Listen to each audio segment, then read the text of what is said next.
반갑습니다, 여러분. 게시탐정입니다. 전편에서 이제 베트남의 적화통일 원인에 대해서 흔한 상식인 그 종북 세력 탓이 아니라 다른 결정적인 이유가 있었던 것을 제가 설명해 드렸잖아요.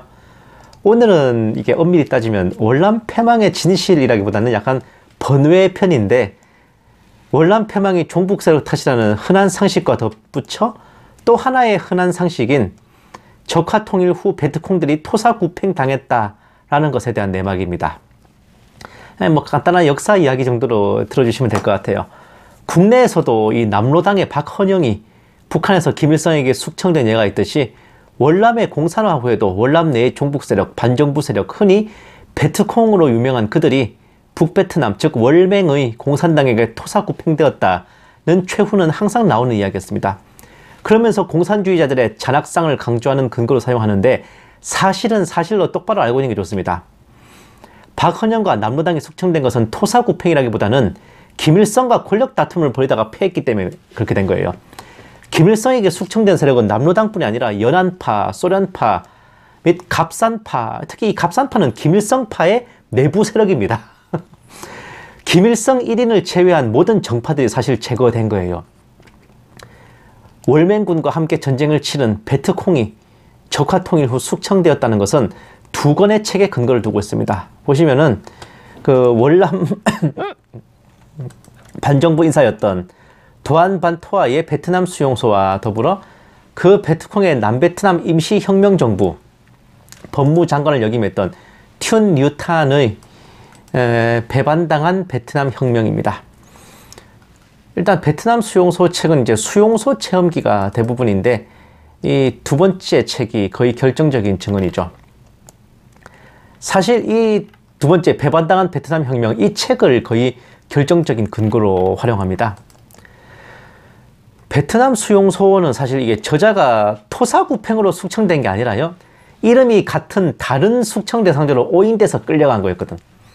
그래서 토사구팽의 증거로 쓰기에는 좀 약한데, 배반당한 베트남 혁명은 저자가 힘주어 토사구팽을 주장하고 있습니다.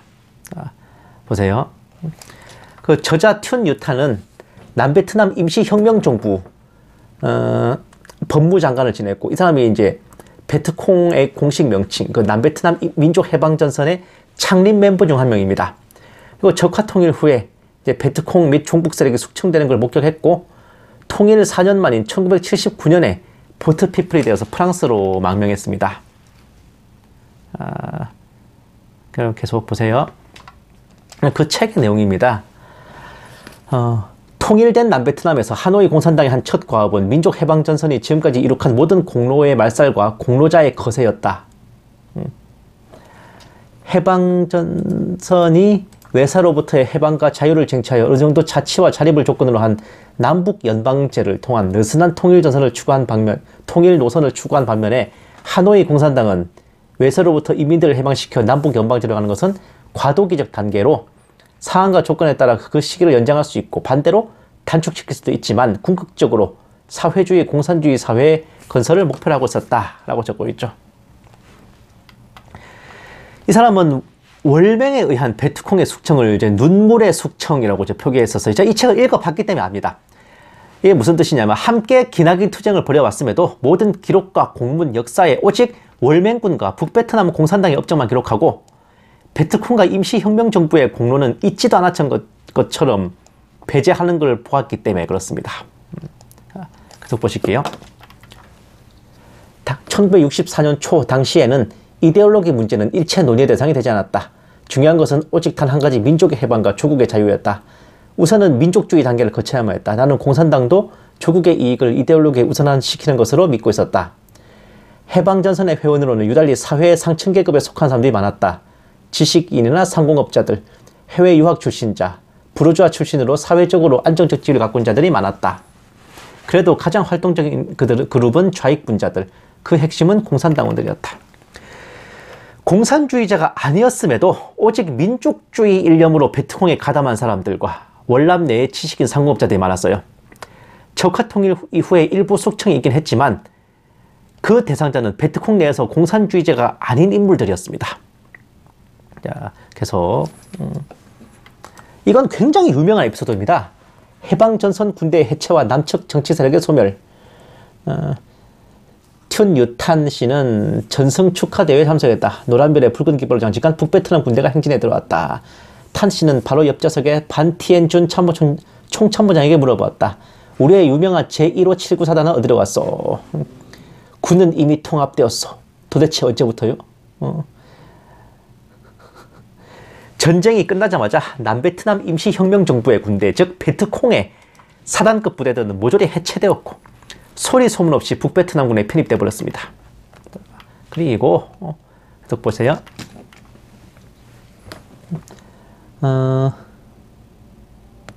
남쪽의 자결권이란 외국의 간섭을 배제하는 것은 물론 북쪽의 간섭도 인정하지 않는다는 것을 의미했다.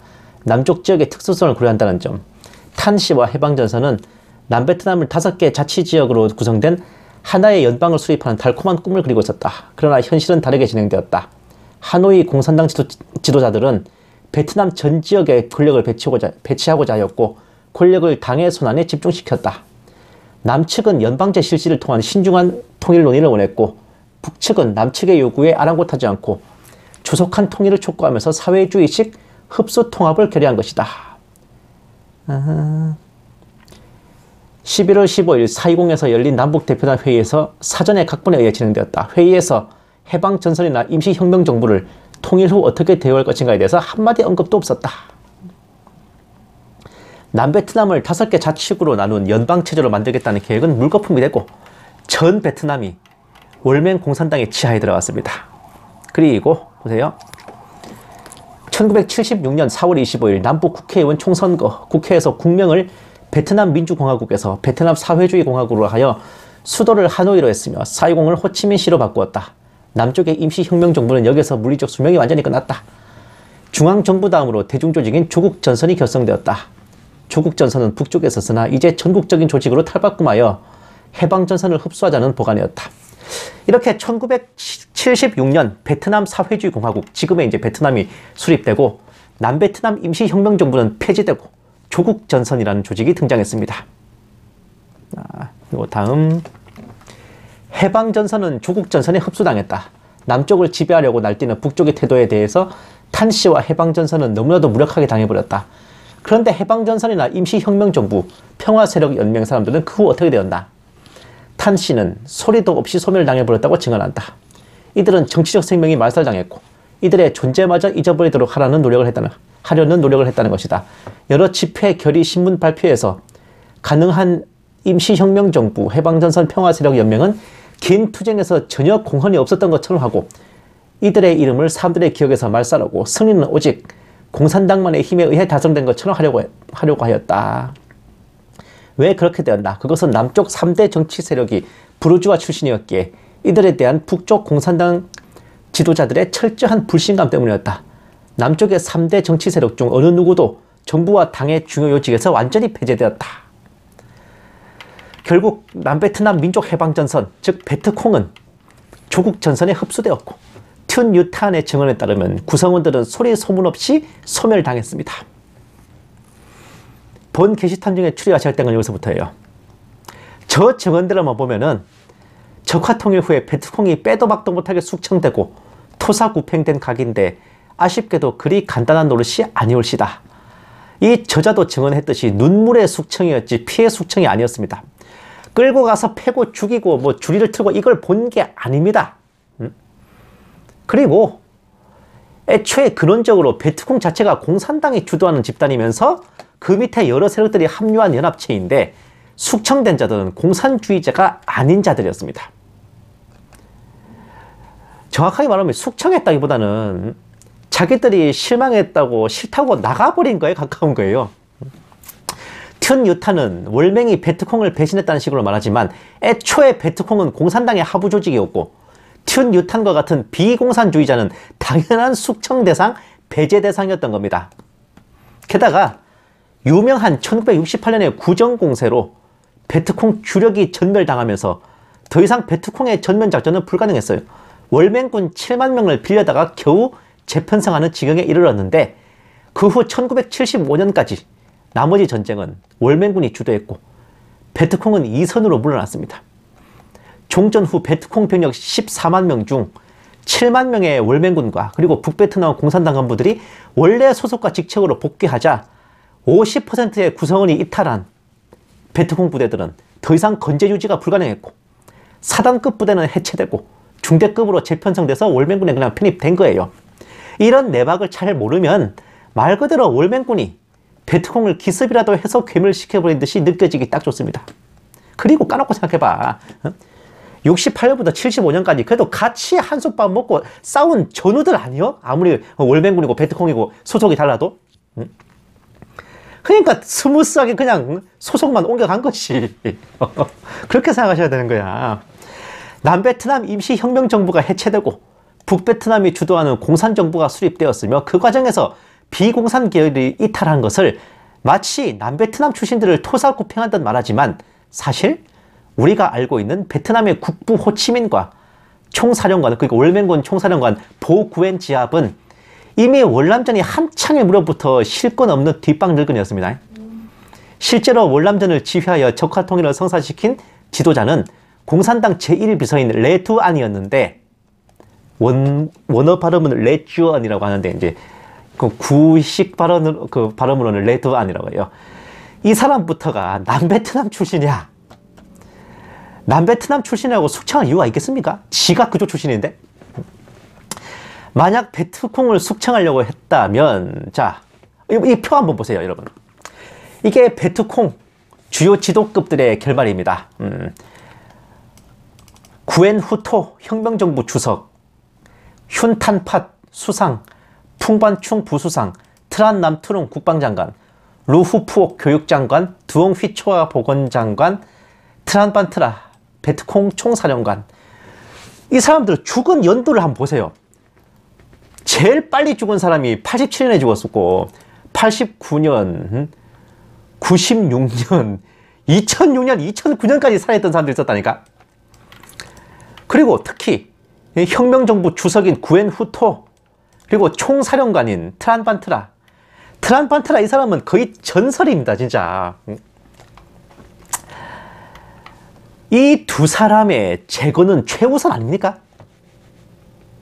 만약에 베트콩을 숙청하려고 했으면. 근데 구엔 후토는 통일 후에 국가 부주석에 올랐습니다. 이후에 국가 주석 권한 대행 그리고 국회의장까지 지냈어요. 그 베트콩의 수장이었던 사람이 통일 베트남의 국가 주석 권한 대행까지 올랐단 말이야. 그리고 트란반트라는 베트남군 삼성장군의 국방차관까지 올랐는데 이 사람이 사성장군 및 국방장관, 뭐 군총사령관, 군부수장까지 못 올라간 이유가 딴 게 있는 게 아니야. 통일은 베트콩이 다 있지 월맹군이 한 게 뭐냐? 라는 내용의 회고록을 쓰면서 어그로를 끊었기 때문에 그렇게 된 겁니다. 그러면서도 숙청당했냐? 아니요. 수용소도 안 갔어요. 죽을 때까지 개국공신 대접받으면서 실권은 없을 망정 원로 장군으로 잘 살다 갔습니다. 그리고 더 중요한 거, 이 사람이 베트콩 총사령관인데 원래 북베트남 월맹군 장군이었어요. 이 사람이 원래 베트콩으로 파견 근무 나온 거야. 근데도 이 사람이 베트콩과 같이 한솥밥 먹으면서 싸우다 보니 자기가 월맹군 소속인지 베트콩 소속인지 좀 헷갈렸나, 정체성에 혼란이 왔나 봐요. 보세요.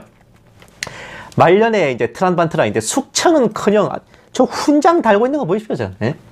그리고 이 오른쪽의 사진에서 이제 왼쪽에 안경 쓴 그 영감이 그 트란반트라고, 오른쪽에 있는 그 영감쟁이가 그 유명한 보구엔 지압입니다. 그러니까 숙청됐겠냐고. 저 모습 봐요, 제가. 그리고 통일 직후에나 잠시 푸대접이 있었다지만 베트콩의 공로는 곧 인정받기 시작했습니다.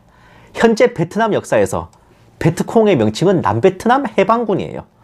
베트남 조국전선은 자기들의 전신이 베트콩, 그 남베트남 그 민족해방전선이라는 걸 인정하고 있습니다. 보세요. 베트남 조국전선 위키버가 하는 내용입니다. 1977년 2월 창당된 베트남 공산당이 속한 베트남 내 국내 조직으로 남베트남 민족해방전선과 국가동맹 등을 선행조직으로 하여 만들어졌다. 저 그쪽 후손이라는 거예요. 베트남 국회 500석 중에 496석입니다. 여기가. 그리고 더 중요한 거, 그 월맹 공산당도 베트남 조국전선에 소속되어 있습니다. 그러니까 베트남 조국전선, 그 베트콩의 후손인 베트남 조국전선이 그 월맹 공산당의 지금 상부기관이 된 거예요. 이런데도 과연 베트콩이 토사구팽됐다고 할 수 있을까요? 애초에 양측의 이해관계로 합작을 한 동업자 관계였습니다. 월맹과 베트콩은. 그리고 월맹이든 베트콩이든 공산당 세력이 주도해 나갔죠. 적화통일과 공산중권 수립은 당연한 수순이었습니다. 게다가 1968년의 구정공세 이후에 베트콩의 역할은 대폭 감소해서 이후 전쟁은 월맹군의 동무되었지. 68, 68년, 69년, 70, 71, 72, 73, 74, 75년. 그리고 북베트남은 군인 사상자만 170만 명, 월맹군 전사자 110만 명에 부상자 60명. 군인 사상자만 170만 명이에요. 그리고 전 국토가 미군의 폭격으로 초토화되는 희생을 치르면서 남베트남 점령에 성공했는데, 이런 마당에 곱게 손 떼고 베트콩에게 오롯이 맡기며 빠이짜이젠 작별한다는 것은 어린 택도 없는 소리입니다. 정사는 해줘야 될 거 아니야. 정사는 만약에 기껏 통일해놓고 월맹군을 손절칠 생각을 하고 있었으면은 베트콩이야말로 월맹군을 토사구팽하려는 속셈을 했던 거예요. 통일 당시의 베트콩 전력은 월맹군이 빌려준 병력을 회수하자 곧바로 해체된 수준이었습니다. 아예 월남전 전체를 봐도요, 베트콩은 단 한 번도 자력으로 싸운 적 없어요. 월맹군의 물자 지원은 전쟁 시작부터 전쟁 끝까지 계속 갔습니다. 덧붙여서 월맹군이 직접 파견돼서 전투까지 벌였죠. 최소한 지분이 50대 50 그 이상입니다. 그러니까 베트콩이 월남은 우리가 다스릴 테니 내놔라고 주장할 수 있겠습니까? 월맹군이 코피 터진 게 얼만데? 게다가 1945년 일본 패망 이후에 다시 베트남을 점령한 프랑스와의 전쟁, 1946년에서 54년까지 그 프랑스와의 전쟁은 오로지 월맹군의 희생이었습니다. 그러니 민족주의적 정통성도 베트콩이 아닌 월맹 측에 있었습니다.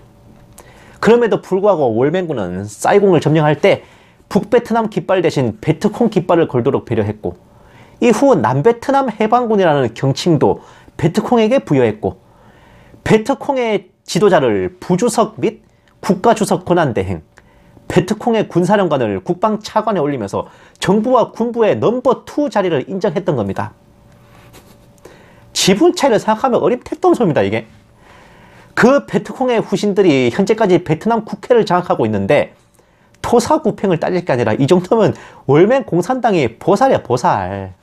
그러니까 지금도 베트콩 출신들은 옛 시절을 꽤나 좋은 추억으로 간직하며 무탈하게 잘 살고 있는데, 아마 우리나라 사람들이 숙청 어쩌고 하는 거 알면은 그 사람들이 깜짝 놀랄 거야. 예? 우리가 숙청 당했다고요? 언제? 이럴 거야, 아마. 감사합니다. 게시탐정이었습니다. 살다 내가 공산당 변호를 다 해보네.